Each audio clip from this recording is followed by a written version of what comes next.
जय गुरुदेव। और भगवान भक्त की किस तरह सहायता करता है और सहायता करने के साथ साथ में तो हर तरीके से हमारी ज़रूरतों को पूरा करता है और हमें किस तरीके से व्यवहार पेश करना चाहिए परमात्मा के प्रति, भगवान के प्रति। तो ये कुछ मुख्य केंद्र बिंदुओं पे व्यक्ति को समझना चाहिए। और सर्वप्रथम हम जब भी परमात्मा को कोई भी हमारी परिस्थिति हो और हमसे सुलझ नहीं रही है और हम परमात्मा को, भगवान को याद करते हैं, तो याद करने के साथ साथ में सर्वप्रथम तो यह कर्तव्य है हमारा कि हम भगवान को कष्ट ना दें। लेकिन फिर भी हमसे समस्या या फिर परिस्थिति सुलझ नहीं रही है तो हम परमात्मा का आह्वान कर सकते हैं, परमात्मा को याद कर सकते हैं और अपनी मुश्किल में आसानी की प्रार्थना कर सकते हैं और करता भी है।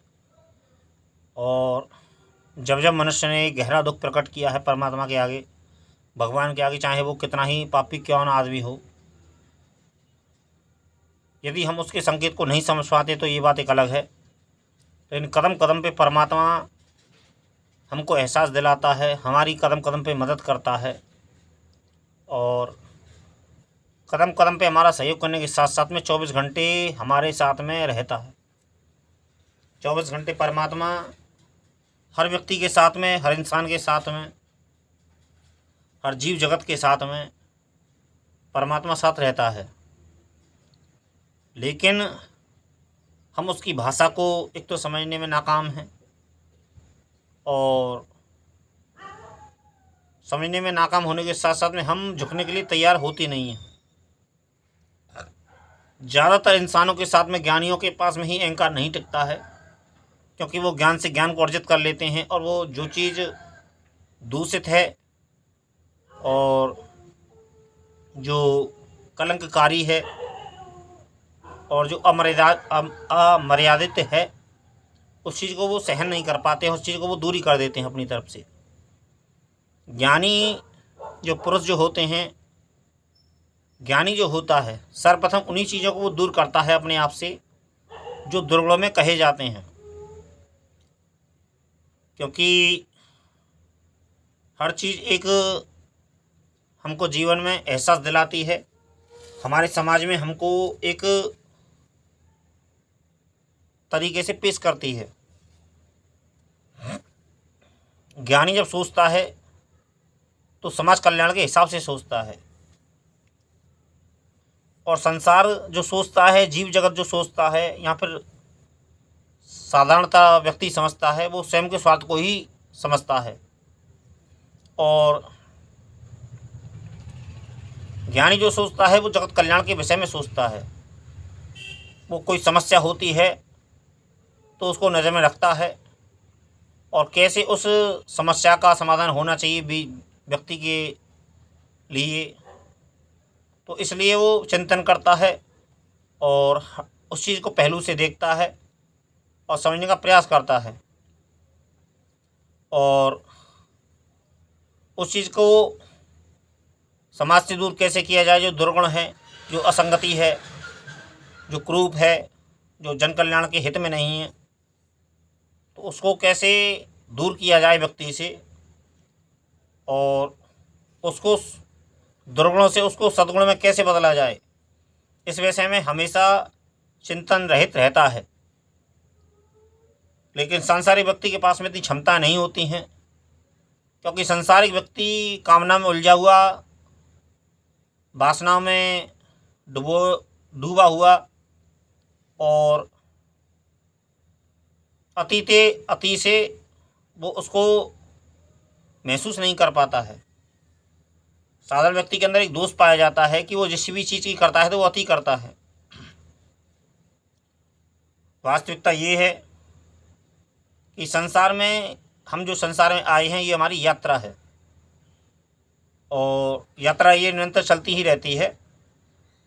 आज पृथ्वी पर है, कहीं कल और होगी, आने वाले वक्त में उससे आगे कहीं और होगी। ये निरंतर जीवन चलता रहता है। जीवात्मा हमेशा शरीर बदलती रहती है और बदलने के साथ साथ में हम जिस भगवान को जानना चाहते हैं या फिर हम जिस भगवान को पूजना चाहते हैं या फिर जिसे हम भगवान समझते हैं, सर्वप्रथम जो गुरु जो होता है वही इष्ट होता है।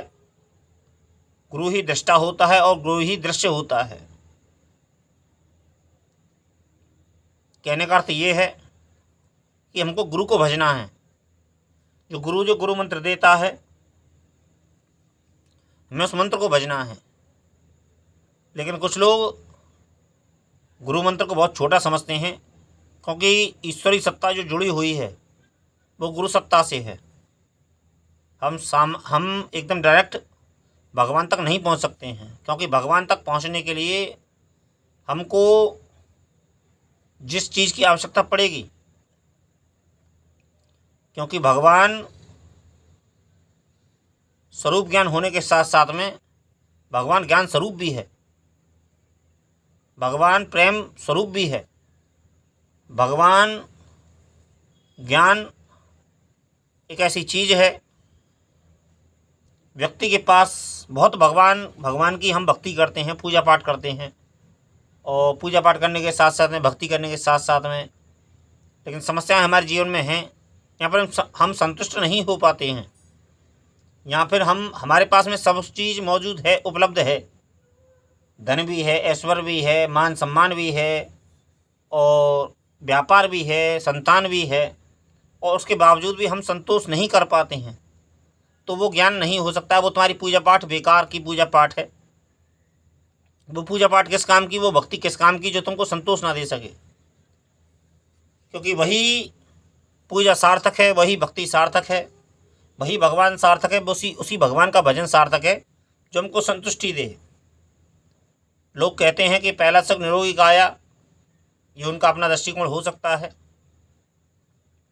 लेकिन सर्वप्रथम जो मैं समझता हूँ मोटे मोटे रूप में, सर्वप्रथम हमें संसार में यदि सुखी होना है तो संतुष्टि हमारे पास में होनी चाहिए, और संतुष्टि बिना ज्ञान के उपलब्ध होती नहीं है। क्योंकि जब तक हम ज्ञान अर्जित करेंगे नहीं, जब तक हमको संतुष्टि प्राप्त नहीं होगी।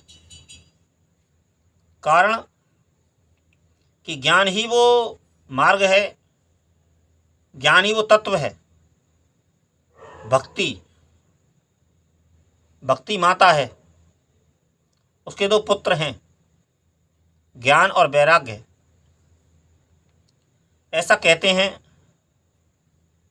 कि गुजरात में द्वारका में भक्ति जवान है, वो भक्ति वृद्ध है, और ज्ञान और वैराग्य युवा हैं, जवान हैं। द्वारका में, गुजरात में, और वृंदावन में भक्ति युवा है और ज्ञान वैराग्य अचेत पड़े हुए हैं। ये एक ऐसे दृष्टिकोण है भक्ति ग्रंथ श्रीमद् भागवत पुराण में, श्रीमद् भागवत महापुराण में। ये सत्संग जो चलता है, भक्ति सत्संग जो चलता है, उसी कई शाखाएं हैं, और शाखाओं के साथ साथ में हमको कौन सा पहलू किस तरीके से समझना चाहिए और किस तरीके से हम संतोष को प्राप्त कर सकें, सुख को प्राप्त कर सकें, ये बड़ा आसान होता है। भगवान हमारी कदम कदम पे मदद करने के लिए तैयार नहीं है, लेकिन हम भगवान से जुड़ने के लिए तैयार नहीं है। क्योंकि हमको संसार ने, माया ने, मोह ने और स्वयं की कामनाओं ने इतना आश्चर्यचकित कर रखा है कि हम थोड़े को बहुत समझ लेते हैं, जबकि सबसे जो सरल चीज़ है हमने उसको जटिल बना दिया है, कठिन बना दिया है, और हमने उससे दूरी बना रखी है। क्योंकि हम जैसे सत्य समझते हैं वो सत्य है ही नहीं, वो सत्य की परछाई भी नहीं है। यदि सत्य की परछाई भी कहीं मिल जाए तो वो भी एक हमको हम सत्य से इस तरीके से दूर हैं, हम पूजा पाठ तो करते हैं लेकिन हम ज़्यादातर भगवान पे एहसान ज़्यादा करते हैं, और करते हैं तो हम स्वार्थ से करते हैं, तो कोई बुरी बात नहीं। स्वार्थ से ही हम सभी कर्म करते हैं, स्वार्थ से ही सभी कर्म करते हैं। सभी को सुख चाहिए, सभी को आनंद चाहिए, सभी को प्रेम चाहिए, और सभी को मान सम्मान चाहिए, सभी को ऐश्वर्य चाहिए, कीर्ति चाहिए, सभी को अखंड यश चाहिए सभी को। तो ये कोई बुरी बात नहीं है, ये तो कामना, ये मनुष्य में कामना पाई जाती हैं, और कामना कोई बुरी चीज़ नहीं है। लेकिन कामना के साथ साथ में हमें जिस बात की मर्यादा का ध्यान रखना चाहिए कि हमारी मर्यादा क्या है। जो एक स्वामी अवधेशानंद गिरी जी कहते हैं, महामंडलेश्वर हैं, जोधपुर के हैं शायद, वो एक बात कहते हैं अक्सर करके, वो एक बात कहते हैं कि हमारी मर्यादाएं क्या हैं, यहाँ पर हमें किन मर्यादाओं के अंदर रहना चाहिए, या फिर इंसान की एक मर्यादा है जिस सीमा रेखा को इंसान को पार नहीं करना चाहिए। लेकिन ना तो कितने लोग समझ पाते हैं, कितने लोग जान पाते हैं, और कितने लोग मानने के लिए तैयार हैं। ये व्यक्ति को ज्ञान होना बहुत आवश्यक है।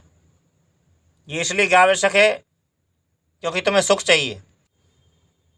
सुख पाना, कामना करना कोई बुरी बात नहीं है, और भगवान 24 घंटे हमारी कामना पूरी करने के लिए तैयार बैठा है। इस बात का व्यक्ति को ज्ञान ही नहीं है। रसखान मुस्लिम था, श्रीमद् भागवत में उसका जिक्र आता है। श्रीमद् भागवत में हर किसी का स्थान मिलता नहीं है। श्रीमद् भागवत एक भक्ति सर्वोपरि ग्रंथ है, श्रीमद् भागवत, और भक्ति ग्रंथ होने के साथ साथ में बहुत सी चीज़ें श्रीमद् भागवत में ऐसे प्रसंग हैं जो दुर्लभ होने के साथ साथ में एक ऐसा ज्ञान उत्पन्न करते हैं भक्ति के प्रति। और श्रीमद् भागवत, श्री रामचरितमानस और शिव महापुराण, ये भक्ति ग्रंथ हैं,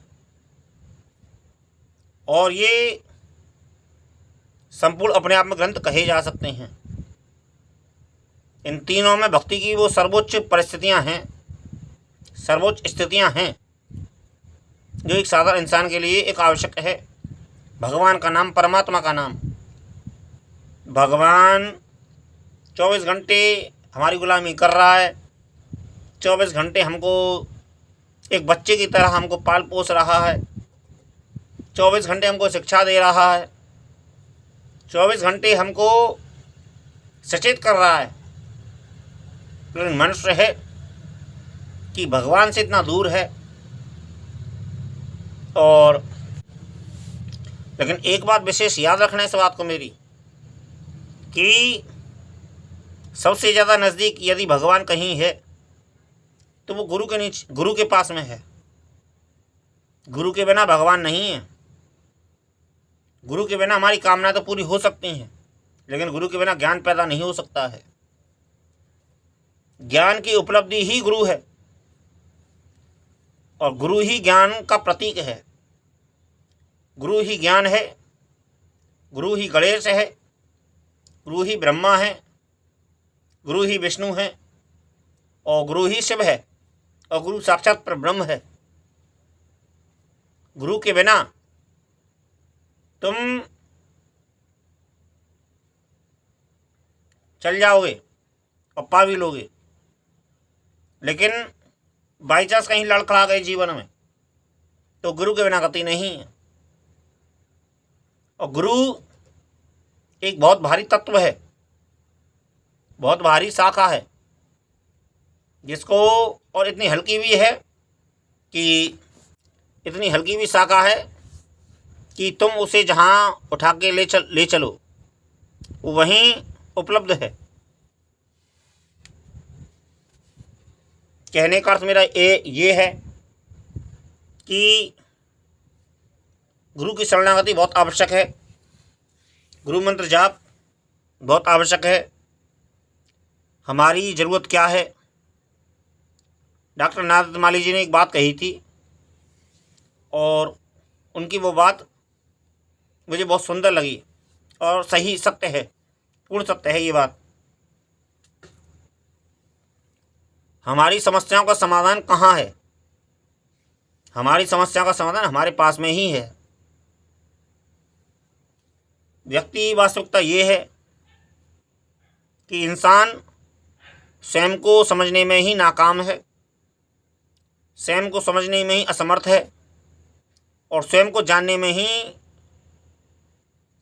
रुचि नहीं दिखाता है। इंसान वो पाना चाहता है जो उसके अधिकार में नहीं है। आज यदि तुम 100 कमाते हो तो तुम हजारों की इच्छा करते हो, यह अपराध है। 100 कमाओ तो 10 के तुम अधिकारी हो, उसको तुम खर्च भी कर सकते हो और उसके लेवल में जो चीज़ें हैं उसका हम सुख प्राप्त कर सकते हैं और परमात्मा को ये धन्यवाद दें कि ये मुझे आज जो भी प्राप्त है, दुख है सुख है, सुख है तो धन्यवाद दें और दुख है तो ये कहें कि ये मेरे कर्मों का परिणाम है। और इससे आगे की मैं एक बात कहूँ कि दुख जो है वो ज्ञान का परिणाम है, क्योंकि अज्ञान हमारे अंदर इतने इस तरीके से समाया हुआ है, हम माया में इस संसार में इस तरीके से लिप्त हैं, इस तरीके से समाहित हैं, इस तरीके से हम इसे अपना समझते हैं कि जैसे ये हमारे बाप की बपौती है। ये वास्तविकता ये है कि संसार सबके बाप की बपौती है, जो सबका बाप एक है, ये उसकी बपौती है और सभी उसकी संतान हैं। और आप लोगों ने ये चीज़ें जान रखी होंगी, समझ रखी होंगी कि यहाँ हम सभी एक कैरेक्टर हैं और सभी को अपना अपना एक रोल मिला हुआ है। जितनी ईमानदारी से और जितने सही तरीके से हम इस अभिनय को निभा देंगे, अभिनय नहीं है, वास्तविकता ये है कि सत्य है। यहाँ रियल लाइफ, बाकायदा लाइव स्टूडियो चल रहा है और लाइव चलने के साथ साथ में हमें परमात्मा हर क्षण देख रहा है, हर क्षण हमारे कर्म का परिणाम हमको दे रहा है। कुछ लोगों की ये शिकायत है कि परमात्मा की तरफ से मुझे ये दुख भोगना पड़ रहा है या फिर ये मुझे मिल रहा है, ये मुझे मिल रहा है। ये शिकायत ही अनुकूल नहीं है व्यक्ति की शिकायतों की। ये व्यक्ति का दोष पाया जाता है कि व्यक्ति उस चीज़ को नहीं समझना चाहता है जो उसने दुष्कर्म कुकर्म और अपनी इच्छाओं के वशीभूत उसने इतना व्यय कर दिया है, इतना जल बहा दिया है जो उसकी ज़रूरत नहीं थी। व्यक्ति ने 100 कमाए तो 200 खर्च कर दिए, कर्जा किया, ऋण लिया और अपनी समाज में हैसियत अपनी 10 रुपये की थी और तुमने उधार लेके 100 रुपये, 1000 रुपये, 500 रुपये लेके तुमने खर्च कर दिए समाज में कि आज वक्त अच्छा है। और तो तुम्हें बहुत सी ऐसी कुकृत्य और असामाजिक घटनाएं तुमने अपने जीवन से पेश की कि जो तुम्हारी ज़रूरत नहीं थी। वास्तविकता ये है कि हम जितना जानते हैं, पहली बात तो कम जानते हैं और दूसरी समस्या ये है कि हम जो करते हैं वो ये सोच कर करते हैं कि यही पूर्ण सत्य है और यही सत्य है और यही सब सही है। ना तुम समाज को देखते हैं, ना अपनी हैसियत को देखते हैं। हम दिखावे के लिए क्या क्या खर्च नहीं करते हैं।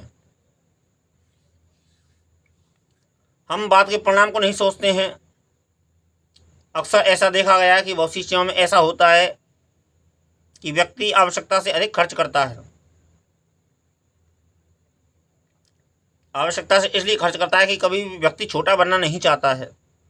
व्यक्ति की मूल समस्या ये ही है कि व्यक्ति झुकना नहीं चाहता है, व्यक्ति छोटा बनना नहीं चाहता है। और जबकि यही वो सीढ़ी है जहाँ से बड़ा बना जाता है। मैं झुकने में ज़्यादा आपत्ति महसूस करता नहीं हूँ। और ना ज़्यादा मैं इस विषय में सोचता हूँ। झुकने से कुछ ज़्यादा खास बिगड़ता नहीं है, लेकिन ये मेरे पास में प्रैक्टिकल है कि झुकने से जो प्राप्त होता है वो सर उठाने से प्राप्त नहीं होता है। ये मेरे जीवन का एक महत्वपूर्ण अंग है और जीवन का ये निष्कर्ष है, जीवन का ये रिसर्च है मेरा, कि सर झुकाने में जो बात है वो सर उठाने में वो बात है ही नहीं। ज़्यादा मैं बोलना चाहता नहीं, लेकिन ये तो समय ही तय करेगा कि मैं एक मस्त मलंग व्यक्ति हूँ और मस्त मलंग आदमी हूँ, लेकिन कभी भी अपने गुरुदेव को, अपने महादेव को छोड़ने के लिए तैयार नहीं होता, चाहे सभी चीज़ें छूट जाएं। अब मैं इस बात पे राजी नहीं हूँ, इस बात पे तैयार नहीं हूँ कि मेरे गुरुदेव छूट जाएं, मैं इससे मेरे महादेव छूट जाएं। इस बात से मैं नीचे तैयार नहीं हूँ। चाहे कोई भी दुनिया का सुख छूट जाए, कोई भी सम्मान छूट जाए, लेकिन सर्वप्रथम मेरी ज़रूरत यही है, क्योंकि ये मुझे आनंदित करती हैं, ये मुझे सुख देती हैं। और ये मैं जिस दिन ऐसा ना करूं, मुझे अपराध लगता है कि मैंने बहुत बड़ा अपराध कर दिया है आज। मैं ना तो कोई व्रत रखता हूं और ना ही कोई विशेष पूजा पाठ करता हूं अपने गुरुदेव की, ना ही अपने इष्ट की। कोई ऐसी विशेष पूजा पाठ नहीं, केवल अपनी शब्दों की ही सहारा लेते हैं और शब्दों में जो व्यक्त होता है, उनकी स्तुतियाँ जो होती हैं, वही मैं इस्तेमाल करता हूँ और वही मुझे पूर्ण लगती हैं। भावना मेरी जैसी भी है टूटी फूटी, वो मेरी है। मेरे पास तो टूटी फूटी भावना ही है, ना तो मेरे पास में कोई ज्ञान है, ना वैराग्य है, और ना ही कोई विशेष मेरे पास में सामग्री है अपने गुरुदेव। और सर्वप्रथम तो गुरुदेव ही वो शाखा है, जो वो बीज है जहाँ से वृक्ष प्राप्त होता है। तो गुरुदेव की, सदगुरु की कृपा से, सदगुरुदेव की छत्र छाया में जो बीज प्राप्त हुआ है वो आज वृक्ष बनने के लिए तैयार है और वृक्ष बन चुका है। और उन्हीं कृपा से वही सब कुछ हैं।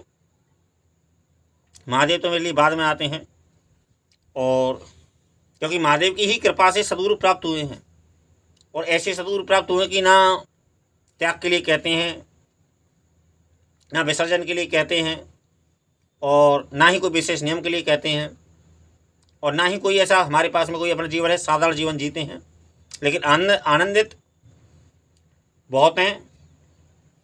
बहुत आनंदित रहता हूँ और मस्त रहता हूँ। ना तो कोई भी ऐसी विशेष मेरे पास में ना तो आभूषण है, ना विशेष कोई कला है, ना विशेष सामग्री है, ना विशेष मेरे पास में अनुभूति है। बस ये है कि आनंदित हूँ और सदा आनंदित रहता हूँ 24 घंटे। कोई अफसोस नहीं, कोई मलाल नहीं अपने जीवन में, सिवाय आनंद के। यही ये मैं एहसास करता हूँ। सुबह से जब उठता हूँ तो अपने जीवन का आनंद लेता हूँ, और जैसे ही मेरी दिनचर्या है मैं वो जीता हूँ। और सब